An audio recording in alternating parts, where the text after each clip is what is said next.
your man won't commit. Next, Geraldo.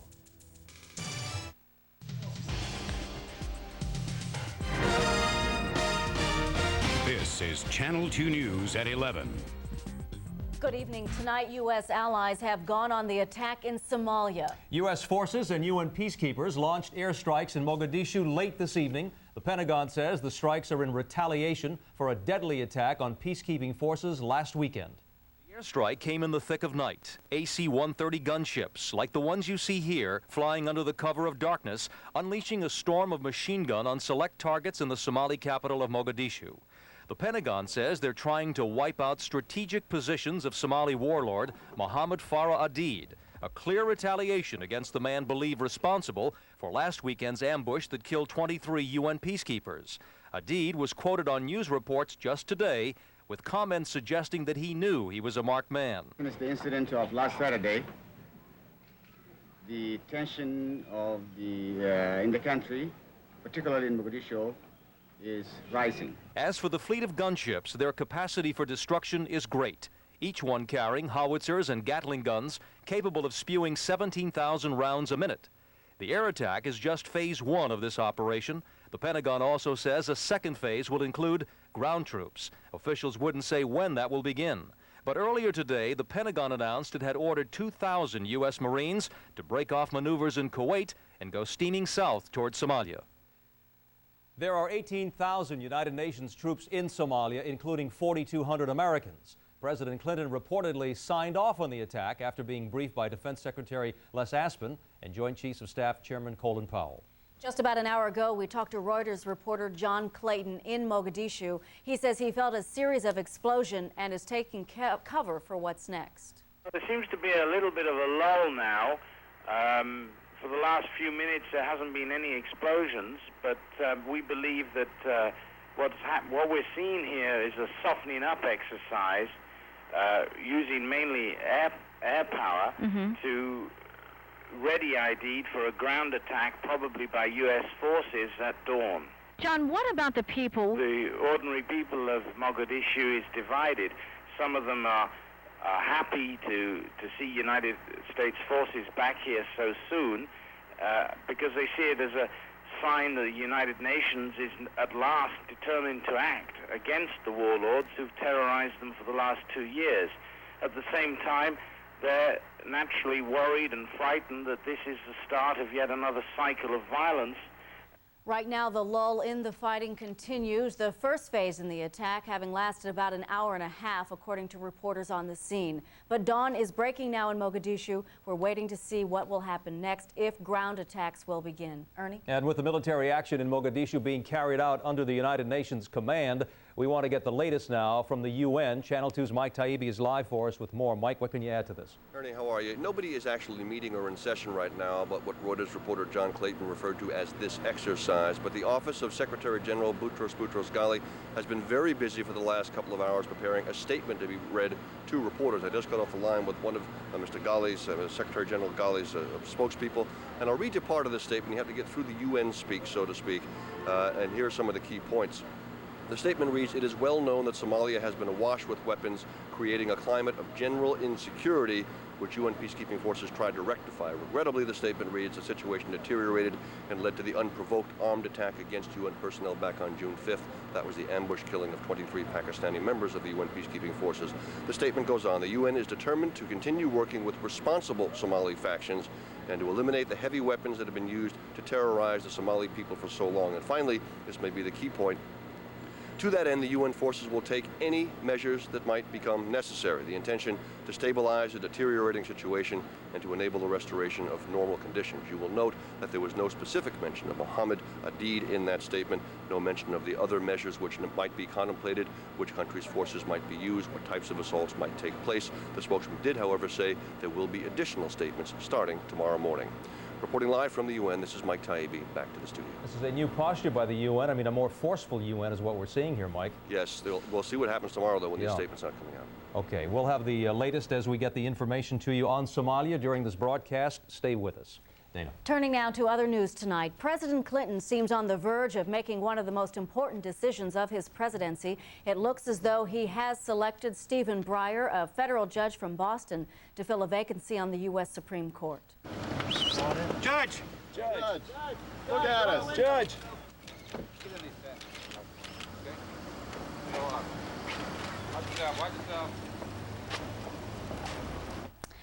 Looks as though we have a problem with the tape there tonight. The White House says President Clinton could announce his final choice as soon as tomorrow. Ernie? She was training for her first day of work, a 16-year-old girl hired to work as a receptionist in her dentist's office. But police say that her new job turned into a nightmare when the dentist allegedly raped her. Our Pat Battle joining us live now with more on that. Pat. Well, Ernie, that young woman was also a patient of Dr. Anthony Richardson's. She went into his Bronx office yesterday for a routine examination, and today that dentist is charged with rape, sexual abuse, and endangering the welfare of a minor. He had raped her yesterday twice while after he had put her under anesthesia at his office. Tonight, the Grand Concourse office of Dr. Anthony Richardson remained closed as it had since his arrest this morning. The 36-year-old dentist was picked up by detectives from the 48th precinct this morning and taken into custody, charged with raping the high school student who was a patient. She had an appointment also yesterday, a regular dental appointment, and she was having her examination conducted, and he had used some type of a gas type of anesthesia, and after administering it, he proceeded to allegedly rape her. The girl was still groggy from the anesthesia when she contacted police. Dr. Richardson had reportedly offered her a part-time job as a clerk in his office. She was due to start work on Monday. News of the dentist's arrest spread quickly through this Bronx neighborhood where he'd practiced for more than 5 years, and people who knew of him said they'd been hearing for years of his alleged advances toward young female patients. When he first came here, I heard rumors, and that's all I can say. You know, I don't know what's true or what's not true. But all I know is that he had some problems with them before. They arrested him before. He didn't stay in jail or nothing. He was right out of jail, you know, so I don't know how significant that was.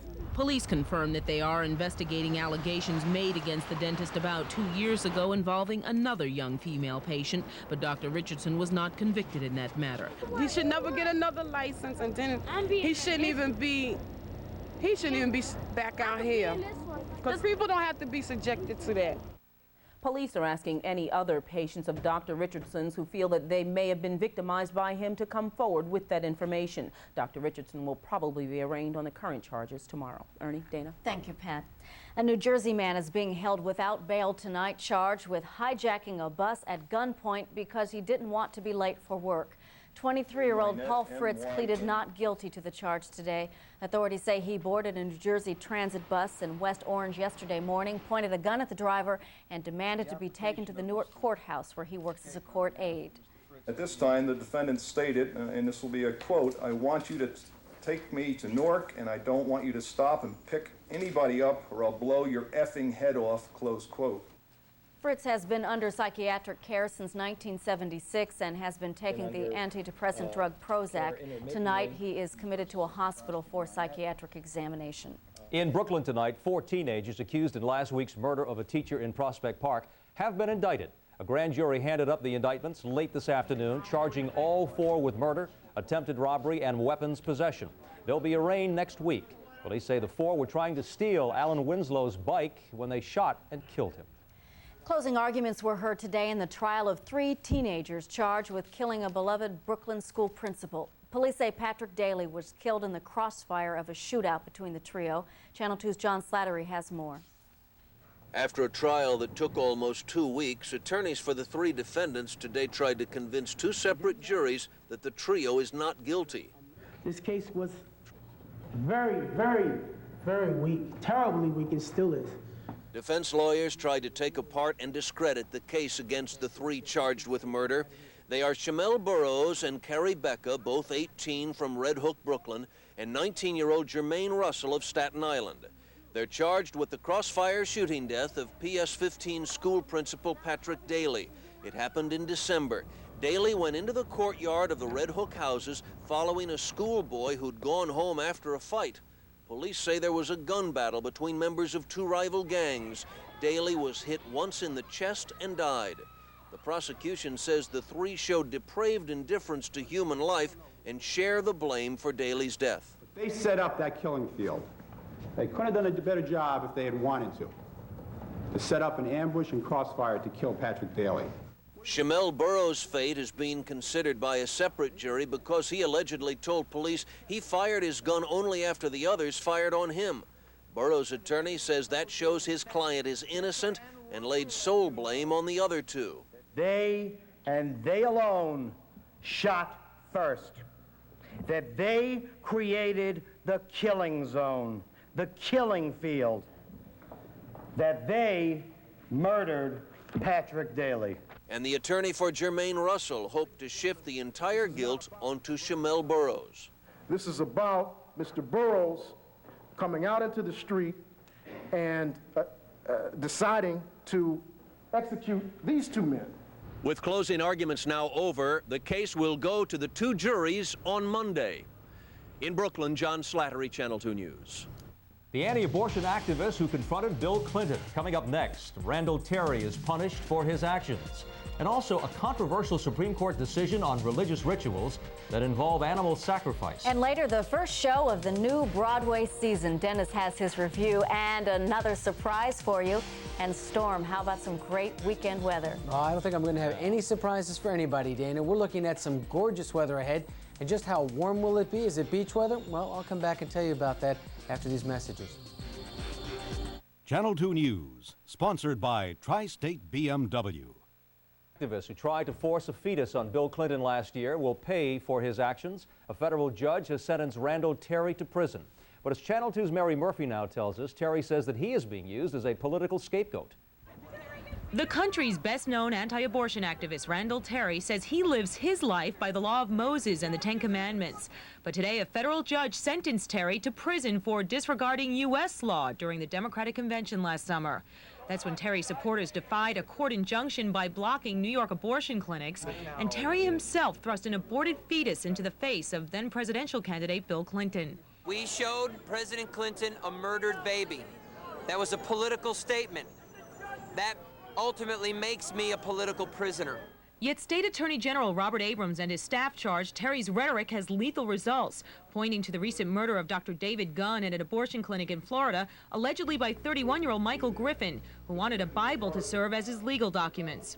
When you encourage the breaking of the law, you encourage further violence, and there's no end to that. We have denounced the killing of David Gunn, and one has to only question, what is Robert Abrams running for next? Terry compared himself to civil rights activists like Martin Luther King and even the members of ACT UP, who protested during Cardinal O'Connor's Sunday Mass 4 years ago. Here's what Terry said to the judge.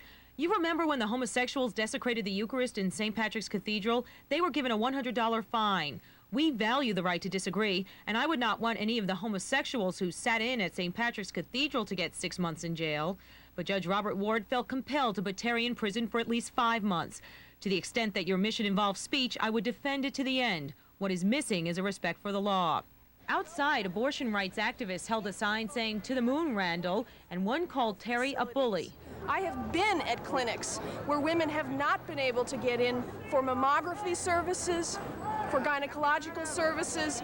I defy anyone here to show me an abortion mill where they do mammograms. That's a bold-faced lie from them. Even if Randall Terry ends up in prison anytime soon, it is certain his mission will continue. The government announced in court it's found out that Terry will open training camps in Minnesota soon for Operation Rescue protesters. He already has one in Florida. At federal court in Manhattan, I'm Mary Murphy, Channel 2 News. Today, the U.S. Supreme Court issued a controversial ruling supporting the right to sacrifice animals in religious rites. The town of Hialeah, Florida, banned the practice in 1987 when followers of the Santeria religion wanted to open a church. The High Court overturned that ban today, saying animal sacrifices are protected as a constitutional right to religious freedom. We have this story just into Channel 2 News tonight. Police say that a 10-year-old boy stabbed and killed his 12-year-old friend during an argument this evening in the Brownsville section of Brooklyn. Police say that the victim, Charles Mapp, was stabbed several times with a steak knife. He died at Woodhull Hospital. The 10-year-old's name is being withheld. He is in police custody at this hour. Dana. Up next on this Friday night, sharks on the attack. We'll show you what happened when a school of sharks went on a feeding frenzy. And also, President Clinton has a new job for former Vice President Walter Mondale. And later on, the Mets front office starts making some changes. Steve Levy will have details when we continue.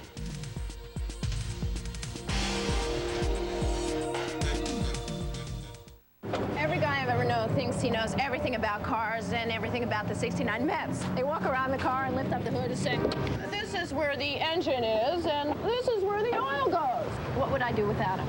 Well, guess what? This is what I did. I bought this car, the new Subaru Impreza with a horizontally opposed engine and ABS brakes. And after I explained to him exactly what that means, I say, the 69 Mets, the Cubs joked. Yes, they did. They choked. Trying to save pennies per call with another 800 service, a package delivery company can lose 17,000 calls a month. At $12 a call, they could lose a bundle. One of the 800 reasons to choose AT&T 800 service, the best in the business. Trying to save pennies per call with another 800 service, a boat equipment company can lose 30 calls a year. At $1,100 a call, they could lose sales. One of the 800 reasons to choose AT&T 800 service, the best in the business. Good news from your Lincoln Mercury dealers. Lower your monthly payments, free up your cash, and drive a new Lincoln every 2 years. Introducing the 2-year Luxury Plus lease on Lincoln. Now lease 93 Lincoln Continental for $499 a month for just 24 months with 2022 down. Continental, advanced engineering, the security of standard dual airbags, and 24-month Luxury Plus lease terms. See your Lincoln Mercury dealer for details. Channel 2 News Weather Report, sponsored by 2 Calorie Quest. In my sleep, I was on a quest for ideal refreshment. Water was pure, but tasteless. Boring. Diet soda was tasty, but I'd like it without artificial coloring. You must be dreaming. Then I dreamed of 2 Calorie Quest. Luscious fruit flavors. Sparkling spring water. Quest. Ideal refreshment. With taste like this, who wants to wake up? The northwestern coast of Australia is probably the worst place for swimmers right now. That's because the waters are infested with hungry sharks. Hundreds of sharks and at least 5 whales are in a wild feeding frenzy off Australia's northwest shore. Marine biologists say that it's a rare vision to see the sharks and the whales scooping up tons of fish so close to the land. Not a good place to be. No. A good place to be this weekend sounds like right around here. Storm, another good weather weekend for us? Absolutely, Dana. As a matter of fact, what we can look forward to is some great weather just about anywhere you are in the forecast region. Outside right now, very mild. Again, 68 degrees. Normally, we expect a low around 61, 62. So we're still well above normal over much of the area. Humidity 66%, not a problem. Wind right now from the north, 8 miles an hour. It's going to be shifting around to the northeast. Overnight tonight, temperatures getting back down to a little bit cooler levels here in the city and also around the region, pretty much as we expect it to be this time of year. The weather map showing really moist and very unsettled weather down in the southeast. Tremendous thundershower activity down in here. A little bit of action in the Ohio Valley, but for us, not much except some high clouds passing on through. And as a ridge of high pressure builds in across the east coast, we should be blessed with some gorgeous weather. And as the winds shift into a northeasterly flow, it'll build in and keep all this nasty weather from making a way in towards us. So right now, the weekend is looking really fine. Now, if you've got some plans, here's what it looks like for Saturday. Temperatures throughout most of the inland areas, 75 to 80 degrees, 70s along the seaboard. The winds are going to be rather brisk on Saturday, northeast to southeast, shifting 10 to 15. The water temperature throughout the period is going to hover between 54 and 64 degrees, depending on where you are. So the 5-day forecast, well, it's certainly outdoor weather. If you've got plans, they should be outdoor ones. Time to wash the car, clean off the patio, get the barbecue going. 78 degrees on Saturday, 80 on Sunday, a little bit warmer still on Monday. Another one of those great weekends, and we have been lucky lately with some beautiful. We just have a big car washing party. That might be kind of fun. All right, I'll wash the cars. Ernie, you do the barbecue. Okay, deal. And I'll eat.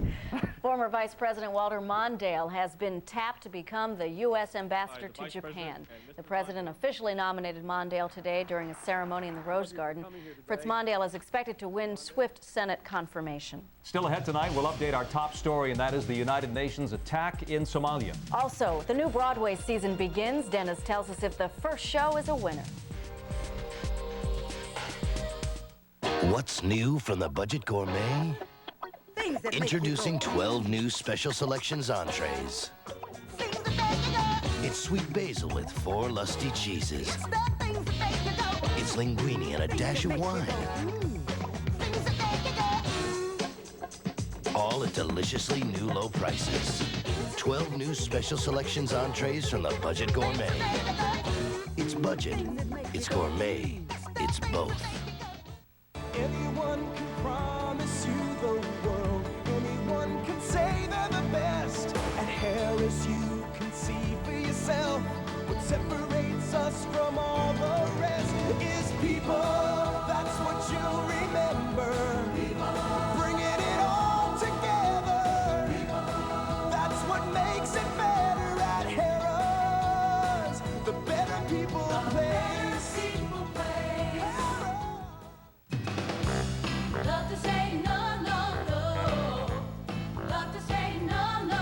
During the National Minivan Sale, save up to $2,600 on Dodge Caravan, including a gold package at no extra charge.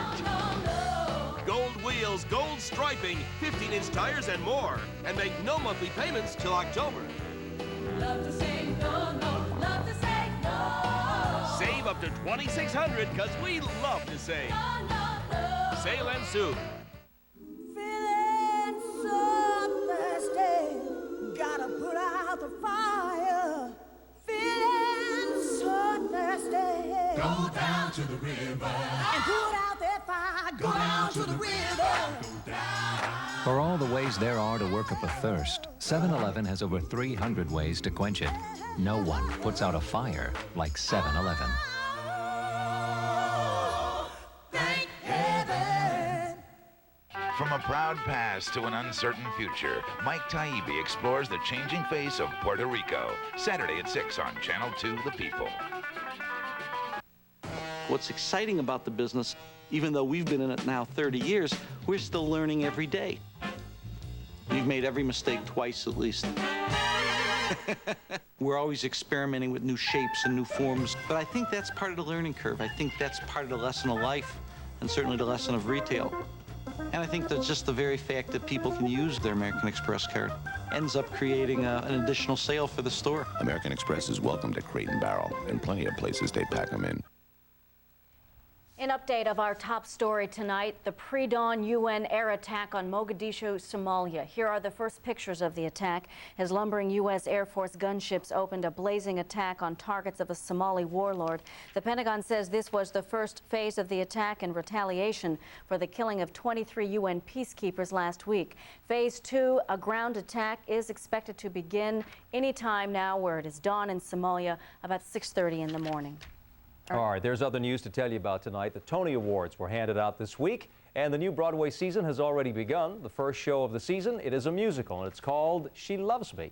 Here's Dennis Cunningham with a review and a little extra surprise for us. We'll hold the surprise to the end. First Broadway. She Loves Me was first done on Broadway back in 1963, directed by Hal Prince, who over the years has won 19 Tony Awards and is currently represented on Broadway as the director of the new Tony Award-winning Best Musical because of The Spider-Woman. She Loves Me, though, was and is quite a different sort of musical. It's a musical of great charm, set in a cosmetic shop in Eastern Europe in such a far more civilized time, why the store's employees gratefully thanked each customer for shopping. Thank you, madam. Please call again to call again, madam.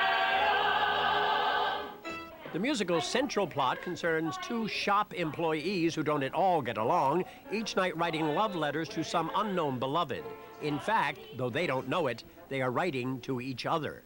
The play has many another charm along the way as well. It has one of the most delightful Broadway scores ever by Jerry Bach and Sheldon Harnick, and is, all in all, in this roundabout theater production, as directed by Scott Ellis, a gem.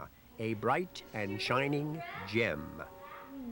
Frankly, I'd switch around some of the casting and work on making a couple of the relationships stronger just a bit. Other than that, She Loves Me is a winner, and what a wonderful way to start off a brand new Broadway season. And now that little surprise. On to the movies, a quick but strong movie recommendation, and it has nothing to do with Jurassic Park. You may have heard that a new movie called Jurassic Park opened. Well, you probably have a very hard time getting into that anyway. Besides, don't rush. Meanwhile, I'd like to bring to your attention a better movie called What's Love Got to Do with It?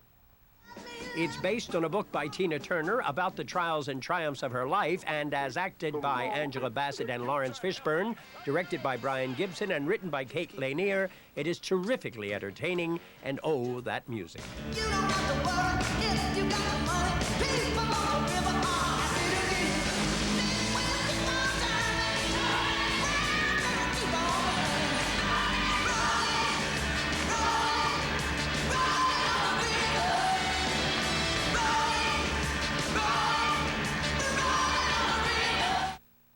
My, weren't they all healthy looking? Anyway, that's What's Love Got to Do with It. Remember that one for the movies, and for Broadway, She Loves Me. Love the Healthy theme looking, there. huh? Right, love is the theme. Love is We thought the you were going to theme. do a little dance for us tonight, Dennis. Oh, maybe a little later. Maybe a little later, I understand. Okay. Coming up next, the Mets make some changes. Also, the...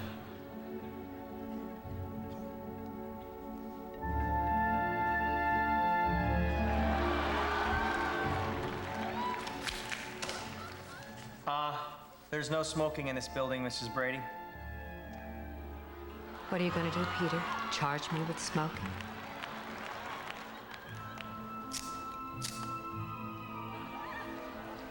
Would you tell us the nature of your relationship with Sam the Butcher? I had sex with him for about 1.5 years. I liked having sex with him. He gave me a lot of pleasure. And a 30% discount on rump roast. Did you ever engage in any sadomasochistic activity? Exactly what did you have in mind, Peter? Did you ever tie him up? No. Sometimes we would weigh the bratwurst when it came in, but it never got heavy. Do you drink coffee, Mrs. Brady? All the time. Did you ever have coffee with Sam the Butcher? Sure. What kind of coffee? Colombian. Have you ever on caffeine, Greg?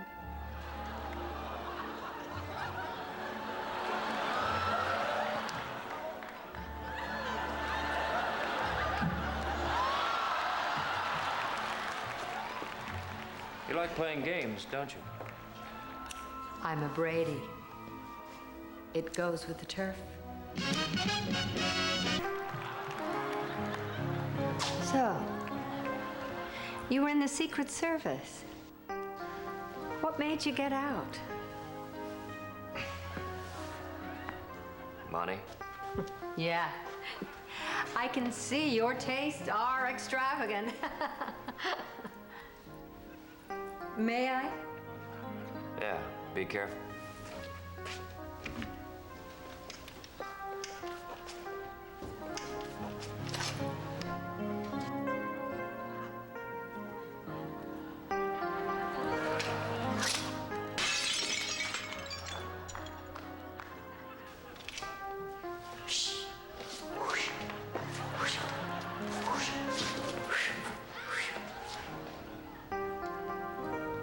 It must be very hard for you, Greg Brady. Being the oldest one, you must get very little peace.